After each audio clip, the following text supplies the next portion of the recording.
Steph, you're up 14 with a few minutes to go in the second quarter. What happened to change that 14-0 run that Denver got on?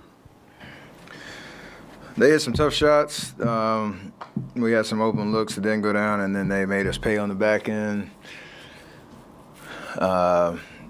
Their style of play, when they're able to push in transition, Jokic at the top or Jamal with the ball, requires a great effort to try to slow their momentum down. And they made us pay for like 5-6 possessions in a row, and it got to the free throw line, I think, twice, slowed the game down a little bit. So you credit them. It's been maybe 3 games like this, obviously not in the fourth quarter like last game here, but where we've had a significant lead, and they're a great team that didn't panic and slowly walked us down. It was just one of those tough stretches that gave them life, and they took advantage of it. You've played in all but 3 games this season. Steve was saying, he said a couple times recently, he thinks you might be a little fatigued. Do you feel fatigued at all? Do you not want to rest at all coming up? What do you say? Okay. What 3 out of your last 4 games, shooting numbers have been down, just missing shots, or what would you kind of attribute it to? Yeah, you miss shots. Like it's one of those things. That's why they're called averages. Like, you got the highs and the lows of it, and nobody. Again, the standard that you set, when you don't meet it, there's questions about are your legs tired, or you just miss shots and you keep shooting. It's part of the nature of being available and playing every game, which never lose confidence and come back, whatever it is, Monday, try to shoot well on the road. Steph, before the game, Steve was saying that he thought that Klay's mindset was improved over the last couple of days or weeks, and he's more relaxed and accepting of kind of coming off the bench or his new role. What do you see from him and how he's contributing? Exactly that. Even the game, I think was the LA game. He only had 3 points. It was one of the better, all-around floor games that he's had, where he took what the defense gave him. He took the shots he was supposed to, shoot. Some of them, or most of them, didn't go in, but the way that the game flows and where he gets his opportunities, he was always just making the right play, playing great defense on whoever his matchup was.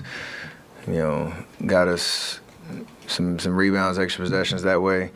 And then, like tonight, it's kind of the opposite, where he's hot and keeping us, giving us a huge lead and a huge boost. And for like the first 9 minutes he was out there. So it all comes from understanding that no matter if it's a starting role, bench role, whatever it is, he's still Klay Thompson, and he can come in and do exactly what he did tonight. I know he wanted to, shoot better in the second half, but the more reps he gets and the more confidence he has to just go out there and just play basketball and don't let the narratives kind of consume him, that's when he's at his best.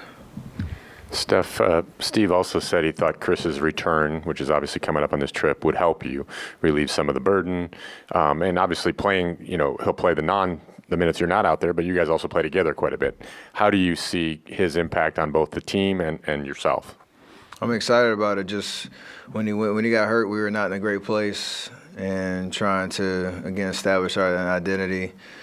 We've had a pretty good run, and built some momentum since he's been out, but he's such a connector and a floor general and a guy that gets everybody in the right spot. So whether it's when I'm on the bench or the rotations where we're on the court at the same time, it'll hopefully elevate us to another level where he gets comfortable, gets his legs underneath him, and again, just does what he does. And that on top of how we've been playing up until tonight, hopefully allow us to keep building. Hi, Stephen. I think it's during the fourth quarter, you sat on the bench and closed eyes, take the deep breaths, and What's on your mind at that moment? And I want to ask that how to deal with the frustration when the team lost. Yeah.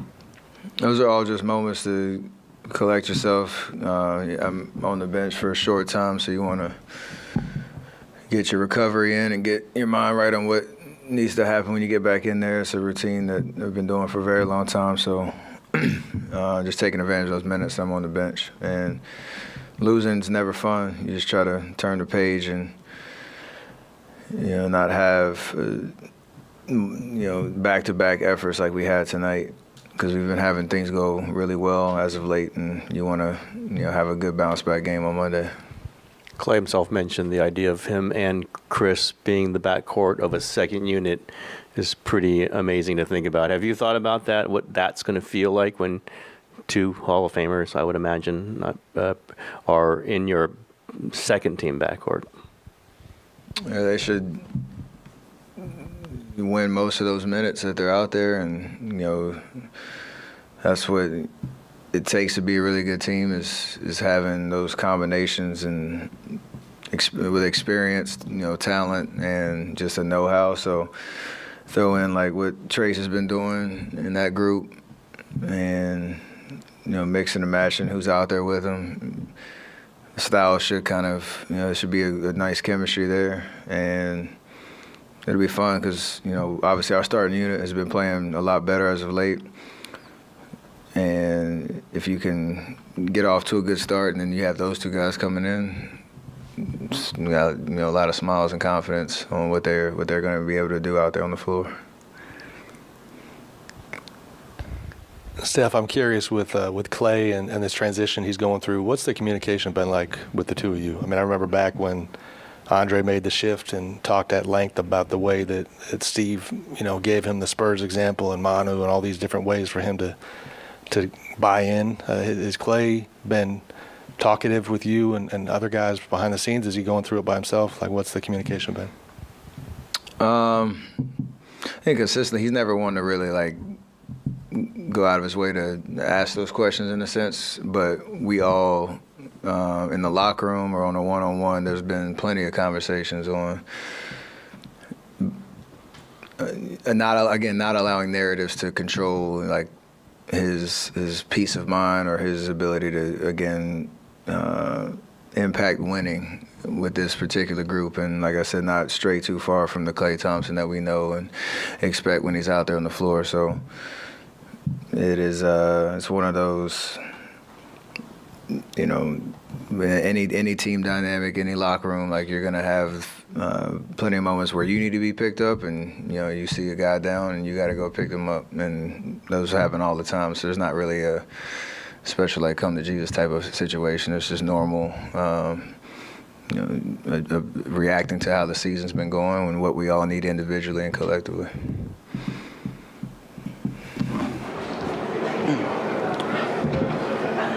Coach, that was the first time under Steve Kerr that a team has swept the Warriors with Steph playing in all 4 games. And I just am wondering your thoughts on the effort and the discipline that it takes to be able to accomplish something like that. Yeah, I mean, it's we know that Steph is, one of the greatest to ever do it, and we know what that team presents in terms of all the problems. But what I was most proud about tonight, aside from winning, of course, was just we're down 16 in that second quarter. And when we play Golden State, we do things differently. This is not our standard defense. We try to do things differently because of who they are and their personnel. And so there are going to be some breakdowns, and there were. But for us to close that second quarter 14-0, tie it up at half, and then start the third on a 14-4 run, that's a 28-4 run in their building after being down 16. That's what I'm most proud about. We had a lot of guys, Nikola, another triple-double. He was outstanding tonight, 32, 16, 16, 4 steals, 1 block, 5 deflections. I thought Nikola was just, once again, showcased why he's the best player in the NBA. But Jamal Murray's contributions, I thought Zeke Naji, Christian Brown off the bench. You don't beat a team like that. AG, 17, Pope, the defense he played on a guy like Steph Curry. It's not just one guy, but our guys just were locked in. And to start off 3-0 post All-Star break, I couldn't be more proud of our group. Michael, for Zeke and Christian, how important just was sort of the energy that they gave in the fourth quarter in particular? You guys only gave up 16 in that quarter as you sort of pulled away. Yeah, 16 and 29% from the field in that fourth quarter. So your fourth quarter is when you want your defense to be at its best, and it was for us tonight. And I felt, we started Jamal, Aaron, and Michael to start the fourth quarter. And when I had CB and Zeke out there, I thought they played really, really hard, but also efficient and effective. CB made a big three, Zeke on the glass. I thought both of their defense was outstanding. And that's important, to play fourth quarter meaningful minutes. This hasn't been an easy year for Zeke Naji, but I'm really proud of him for staying with it and playing at the level he's played at in the last 3 games. And, he's only going to continue to get better for us. Klay Thompson came out of the bench tonight for the game. How did that change the dynamics of the game for game preparation? And it's a great performance by the Nuggets, but the bench points, Warriors still outscored Nuggets. Is that a future concern for you? Well, as far as Klay, we knew he was coming off the bench, and obviously he was shooting a flamethrower in that first half. He had, I think, all 23 of his points were in the first half. So the fact in the second half we kind of locked in and eliminated his impact off the bench was a huge reason why we were able to win this game, because in that first half he got whatever he wanted. As far as the bench points, I don't really worry about the bench points. I worry about their defense. I worry about their rebounding and their disposition, and I thought it was where it needed to be tonight. Also, it's 7 consecutive wins against the Warriors. Is there any extra motivations, like when playing against the Warriors? No. We get up for each opponent that we play. We know in this building against that team, we know what they're capable of, and we know that they're also a highly motivated team right now, trying to make a run to get out of the play-in and try to get into the top 6. But we get up for everybody that we play. We know that as a reigning world champions, we're going to get the best no matter who we're playing. And now we have to go home, get some rest, and get ready for a home and home back-to-back. Michael, in the last few games with Zeke, it feels like you've paired him with a little bit more size, whether it's MPJ or tonight he played alongside Aaron and Nikola. Do you feel like that's unlocked anything for Zeke or made life easier for him at all? Well, I think anybody playing with Nikola is going to make life easier for them, because Nikola is just such a great player, and he makes everyone around him better. We went big tonight with that second unit. Thank you. I'm dying up here. We went big because we're getting our ass kicked on the glass. I mean, they were first half, I'm not sure how many offensive rebounds they had, but they had the lion's share of their 11 in that first half. So just having size out there with Zeke and Aaron, that group was able to provide productive minutes for us. To your left here, Coach, you mentioned that you have some special rules going against the Warriors. You've been able to have some great defensive stretches in this building. I think it was a 26-4 run last time you played here to take the win in the fourth quarter. This time 14-0. So you've had some stretches where you've really been able to play great defense again. So what's been the key to improving your defense against this team as we've faced them over the years? Well, it's easier said than done, but the message to our guys is always the same. No matter what we're doing, you have to find a way to limit the 3. I mean, coming into tonight, their last 5 games, they were making 17.5 threes per game and shooting over 40%. So to hold them to 11 of 34 and only 32%, that's why you beat them. If you let Steph and Klay and Pajamski and all those other guys get going from 3, that game can get away from you in a hurry. So we do some different things to try to eliminate that. Our guys have bought in. We beat them 4 times this year. That's great, but there's a lot of things that we can still clean up. Going off that last question, and you kind of answered, if you will, I thought the game changed for you guys. That last run of the second quarter, last 3 minutes of the second quarter, you outscored them 14-0. What happened differently in that section? Do you feel that kind of turned the whole momentum of the game? Well, you go back to the last time we played here and we closed the game on a 25-4 run, whatever it was, to win the game at the buzzer. And for me, I think some people can get caught up into what you're doing defensively, what you're doing offensively. I think the deeper and more important question is how you're doing it. And I felt for the first quarter and a half, they were the aggressor. They had us on our heels, and we were reacting to everything they did. And I think for us to close out 14-0 and then to start the third 14-4, I think we kind of flipped the switch and we became the aggressor on both ends and stopped thinking and started playing with an attack mindset and an aggressive mindset. And I think that's when we're at our best. It's not about are you switching, are you showing, are you blitzing? It's how you do those things. And I felt our intensity level and our aggression definitely picked up. Coach, can you talk about just how Jamal's been fighting through this season, injury-wise, and had a nice night tonight. Just the strength he's shown this season and just the challenges he's overcoming. Yeah, I mean, just so proud of Jamal Murray. One of the tougher guys I've ever been around. Physically tough, mentally tough. And, he's dealing with an injury. And that's why obviously he wasn't able to play in the Portland game. So we have to be aware of that and make sure we're doing everything we can to protect him as we move forward with these final 24 games going into the postseason. But Jamal's a gamer. He's tough, lives for the moment, makes and takes big shots. And the reality is this. We won a championship last year, and I understand Nikola, Finals MVP, Nikola, Western Conference Finals MVP.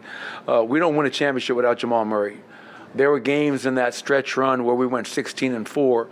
Well, Jamal Murray put the team on his back, and I think throughout this season, the ups and downs of the injury, being out for 14 games and recuperating.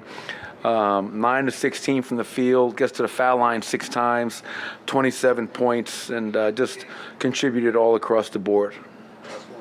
You mentioned that it doesn't even necessarily matter the game plan so much as how you guys are executing it defensively. What were you seeing specifically from Nikola defensively tonight that made him so effective? Well, I mean, anytime you can go out there and you get 14 defensive rebounds, 4 steals, a block, and 5 deflections.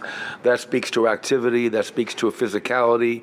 That speaks to just being in the right place at the right time.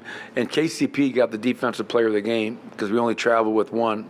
We got to change that because if we had 2 chains, Nikola would have gotten the other one. When you're guarding Steph Curry in pick and roll, the big has to be up. You're almost blitzing him.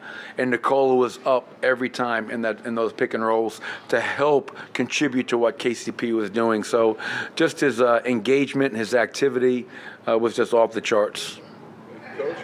Thanks, everybody.